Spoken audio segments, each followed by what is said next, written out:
Have you ever felt so invisible that you wondered if you'd be missed if you simply disappeared? The story takes place in Seattle, in an era when almost everyone seems too exhausted to truly look at one another. The protagonist is Eli Turner, 32 years old, an analyst at a tech company providing internal support for teams nobody sees. He fixes problems no one notices until they break, answers tickets closed with automated thanks, attends meetings where his camera almost always stays off and his name appears on the roster as just another one. He is the kind of person who learned, from an early age, to occupy the smallest space possible. In childhood, Eli was the son who gave no trouble. An older brother, charismatic and problematic, always demanded his parents' attention. A younger sister with health issues required constant care. He grew up hearing, "Thank goodness you're so good, Eli. We almost forget you're there." Everyone thought it was a compliment. For him, it became an invisible tattoo. To be loved, he needed to be discreet, understand on his own, not bother anyone. As an adult, this pattern evolved into something subtler and more dangerous. He became the colleague who always helps when asked, never says no, but isn't remembered when something good happens. He isn't hated. He isn't loved. He's just not seen. Eli's core pain is the sensation of existential invisibility. He's tired but can't justify his tiredness. He's sad but feels ashamed to say so because nothing serious happened. He sees others going through great losses, layoffs, illnesses, breakups, and feels he has no right to suffer over something as diffuse as not being seen. Gradually, he begins fantasizing about simply vanishing, not in a dramatic or explicitly suicidal way, but through slow erasure. Stop answering messages, decline invitations, turn off the camera, become a shadow that completes tasks and returns home. It's in this context that he finds the perfect place to disappear without raising suspicion. A small neighborhood branch of the public library, open late, where he can work on his laptop after hours. The building is old, made of brick, smelling of paper and reheated coffee. Inside, no one demands that he speak, smile, or stand out. Silence is the rule. He always chooses the same table in the back, behind a shelf of biographies, at an angle where it's possible to see everyone without being seen. It's his official hiding place. But this library isn't as neutral as he imagined. The person who takes care of it is Marian Flores, 56 years old, a librarian with a soft voice and attentive gaze, daughter of Mexican immigrants, survivor of a lifetime spent in places where she too was treated as background scenery. She learned, the hard way, to pay attention to those the world walks over. Without making a speech of it, Marianne developed a habit, learning the name of every person who returns more than 3 times. She notices how they walk, how they hold books, the type of silence they carry. In the first week, Eli enters, passes the counter without lifting his head, shows his library card without saying a word, and goes straight to the back. Marian notices. On the second day, he repeats the ritual. On the third, he enters with his hoodie pulled tighter, headphones around his neck, the expression of someone who wants to be a chair pushed against the wall. It's on this day that she approaches him for the first time, without motivational speech, without invasion. "You came straight to the back table, again," she says. He startles, not expecting to be noticed. She smiles slightly. "Just so you know, that table has an owner, you see? It's the table for people who think no one ever notices they exist." He forces a polite, uncomfortable smile, but that stays engraved inside him. For the first time in a long while, someone named, with humor, the exact place where he hides. The situation repeats itself. On some days, Marianne simply nods when he enters. On others, she comments on something seemingly banal. "You changed your route today, came through the side door, you're typing slower than before. You picked up a poetry book this time. That's new." Eli responds with monosyllables, but this constancy begins cracking the wall he built. The library becomes the only place where he feels someone is tracking, albeit discreetly, the movement of his internal tides. Meanwhile, the story shows Eli's life at work and home. At the office, he's the guy who fixes the last-minute presentation for someone else's boss, who stays late, who holds things together when someone's absent, and who, when promotion time comes, hears the phrase that condenses all his pain. "We don't even remember you." And that's good, because you never cause problems. At home, he lives alone in a small studio with empty walls and the TV on for company. A caring but emotionally exhausted mother sends messages like, "Just making sure you're alive." He responds with emojis to avoid worrying her. Friendships loosened over time. Lots of "let's get together," never getting together. The visits to the library become routine. Eli arrives exactly at 7:30, sits at the same table, opens his laptop, pretends to work while actually just existing in that protected space. Marianne continues her pattern of small observations, never invasive, always precise. "You came in without the hoodie today. You're drinking tea instead of coffee. You stayed an extra hour yesterday." Each comment is a thread connecting him to the present, to being perceived, even if he doesn't respond much. The emotional climax begins when Eli suffers a small public humiliation. In a hybrid meeting, someone makes a joke about him being the guy who's always in the corner of the screen, and everyone laughs.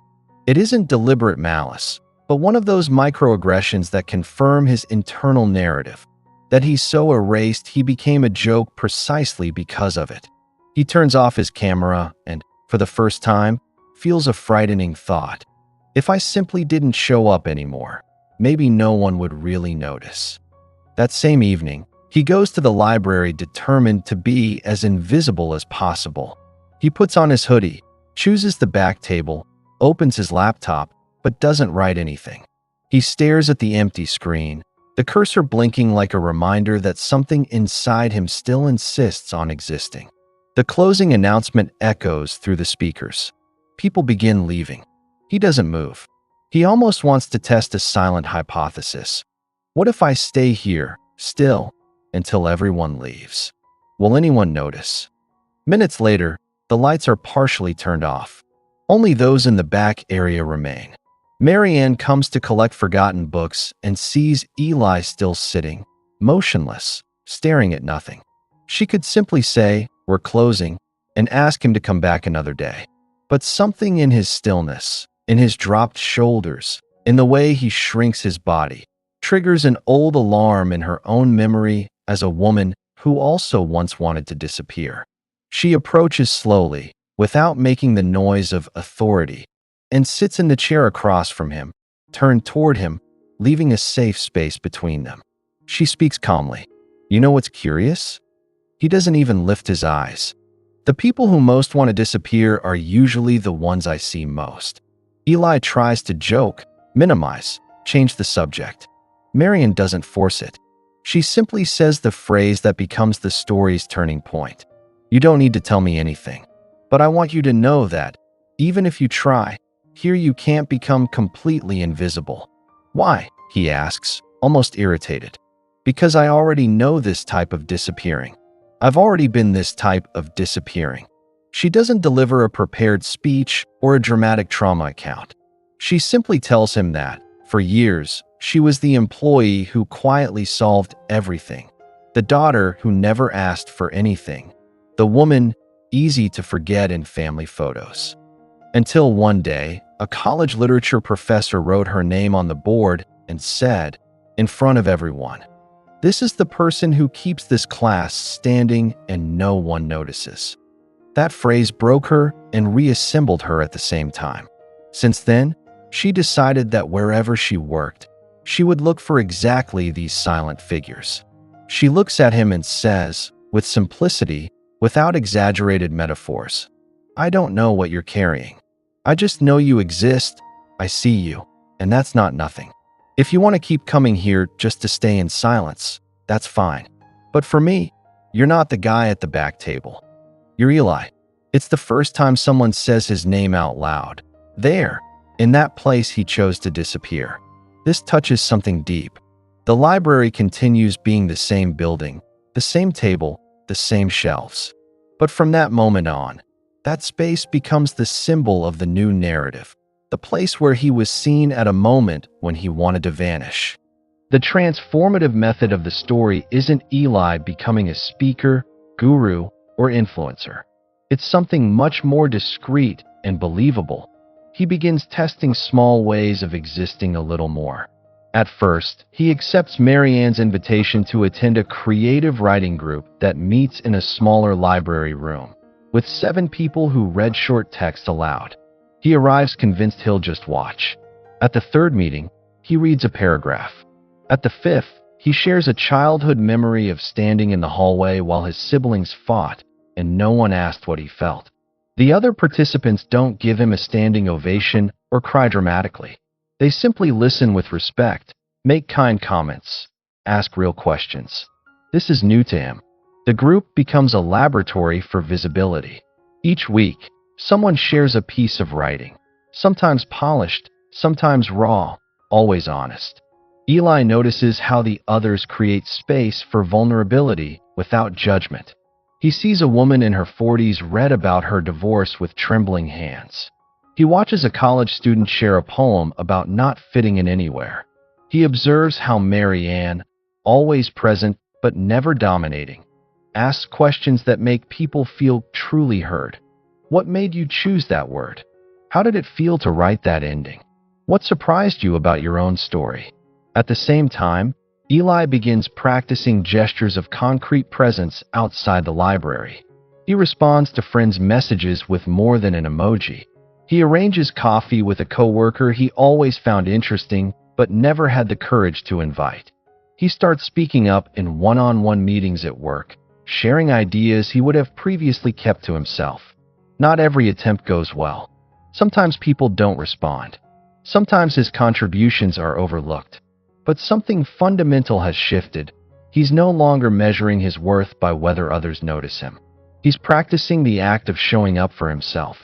One day, in a meeting, instead of staying silent when someone makes another joke about him being the invisible guy, he says, half laughing, half serious, "Funny you say that. I've actually been trying to show up a bit more." The room goes awkward, laughs uncomfortably, but that's an internal milestone. He authorizes himself to be seen, even running the risk of being misinterpreted. The real trial comes when Marianne suggests he read at the upcoming public event. The library is organizing a small open night where members of the writing group can share an original text. She asks him, beforehand, to think about whether he wants to participate. Eli seriously considers refusing. His inner voice still says no one cares. But another part, planted on that day when she called him by name, insists, you don't need to be incredible. You just need to be present. In the weeks leading up to the event, Eli wrestles with his decision. He writes and deletes drafts. He practices reading aloud in his apartment, then feels ridiculous and stops. He considers making an excuse to skip it entirely. But every time he visits the library, Marianne doesn't pressure him. She simply acknowledges his presence. "Good to see you tonight, Eli. That's an interesting book you're reading. The group missed you last week." Her consistency becomes its own teaching. She doesn't need him to be transformed overnight. She doesn't need him to be extroverted or confident. She just sees him, meeting after meeting, small gesture after small gesture, and that steady witnessing creates a foundation he didn't know he needed. One evening, after a writing group session, Eli stays behind to help Marianne put away chairs. As they work in comfortable silence, she shares more of her own story. She tells him about the years she spent making herself small, about the day she realized that invisibility wasn't humility, it was a slow form of self-erasure. She talks about how learning to be seen didn't mean becoming loud or demanding attention. It meant allowing herself to take up space without apology, to speak without minimizing her words, to exist without constantly checking if she was bothering anyone. The hardest part, she says, folding a chair, was accepting that some people still wouldn't see me. that I couldn't control whether others paid attention, but I could control whether I abandoned myself in the process of trying to please them. Eli stops moving. That sentence lands in his chest like a key turning in a lock. He realizes he's been waiting for external validation to give himself permission to exist. He's been outsourcing his sense of worth to people who barely register his presence. The revelation isn't dramatic. No thunderclap, no mystical vision. It's quiet and devastating and clarifying all at once. I think, he says slowly, I've spent my whole life disappearing before anyone could reject me. Like if I'm already gone, I won't have to feel the hurt of being forgotten. Marian nods. And now I'm tired of being my own ghost. That conversation becomes the turning point. Eli decides to read at the event. Not because he's suddenly confident, not because he's cured of his fear of invisibility, but because he's choosing, for once, to show up anyway. The night of the event arrives. The library's small community room is arranged with rows of folding chairs, a simple microphone, and a warm yellow lamp illuminating a space between bookshelves serving as an improvised stage. About 30 people attend, some from the writing group, others from the neighborhood, a few who just wandered in out of curiosity. Eli sits in the back row, his heart hammering. He watches others read first. A teenager shares a piece about feeling different at school. An elderly man reads a love letter to his late wife. Each reader brings their own form of courage, their own way of making themselves visible. When Marianne calls his name, Eli's first instinct is to stay seated, to let the moment pass, to disappear one more time. But he stands. His legs feel unsteady as he walks to the front. He unfolds his paper, a short essay he's titled The Geography of Invisibility. His voice shakes at first, but he reads, I've spent most of my life in the margins of photographs, in the corners of rooms, in the footnotes of other people's stories. I learned early that the safest way to exist was to barely exist at all. I became an expert at taking up no space, requiring no attention, causing no trouble. I thought this was kindness. I thought this was humility. I didn't realize it was slow-motion disappearance.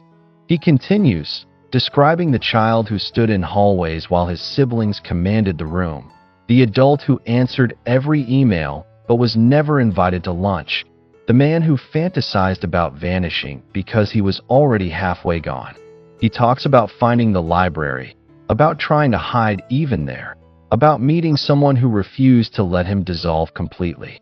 The strange thing about invisibility, he reads, his voice growing steadier, is that we choose it long before anyone forces it on us. We practice disappearing until it becomes our default. We tell ourselves we're being considerate, being humble, being good. But really, we're just afraid. Afraid that if we show up fully, we'll discover we don't matter. That if we speak, no one will listen. That if we exist loudly, we'll be too much or not enough or wrong somehow. He pauses, looks up from his paper for the first time, sees faces actually watching him. Not with pity, not with mockery, but with recognition. I'm learning that being seen doesn't mean being perfect or impressive or even particularly interesting. It just means being honest about being here, about taking up the space I already occupy, about letting someone, maybe just one person, know my name.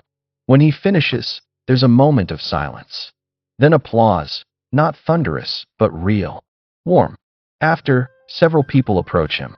A woman in her 50s says she felt the exact same way for decades. A young man thanks him for putting words to something he couldn't name. An older gentleman simply shakes his hand and says, I saw you.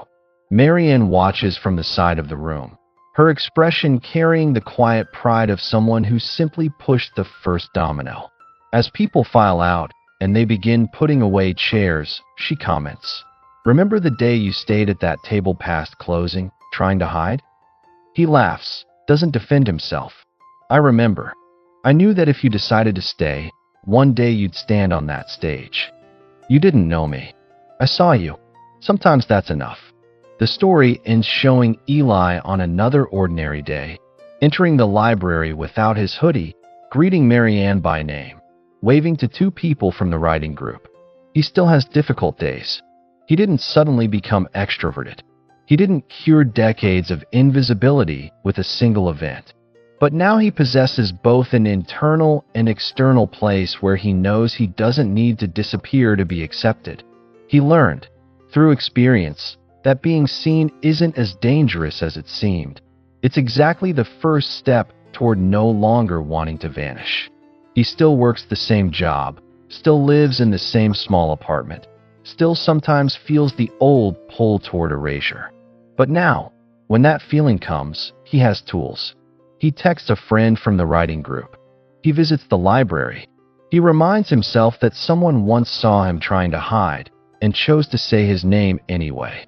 That Marianne, with her quiet attention and her own history of invisibility, taught him the most important lesson, that the opposite of being invisible isn't being spectacular. It's simply being consistently, honestly, courageously present.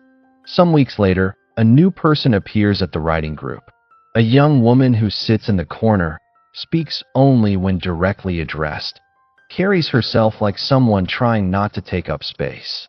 Eli recognizes her immediately, recognizes himself in her. After the meeting, as chairs are being folded, he approaches her carefully, without pressure. "I know that chair," he says gently. "It's a good hiding spot." She looks up, surprised. He smiles. "I used to sit there too. But if you decide to stay, this is a good place to stop hiding. Just so you know." She doesn't respond, but something in her eyes shifts, a small recognition, a tiny opening. Eli doesn't push. He simply nods and moves away, giving her space. As he leaves the library that night, Marianne catches his eye and they exchange a knowing look. The cycle continues. The invisible are being seen, and some of them, in turn, are learning to see others. This story reminds us that healing doesn't require grand gestures or dramatic transformations. Sometimes, all we need is one person who refuses to look away. One person who sees us when we're trying hardest to hide. The opposite of invisibility isn't being spectacular. It's simply being present, honestly and courageously. So ask yourself, who in your life needs to be seen today? And more importantly, are you ready to let yourself be seen? If this story touched something deep within you, write the word "seen" in the comments. Let me know you stayed until the end and this message found you. Share what city you're watching from. Your presence here matters. Subscribe and hit the bell because every week I share stories that can transform how you see yourself and your struggles. Click the card on screen for another powerful story of transformation. And remember, you don't need to earn the right to exist. You already matter, even when no one's watching.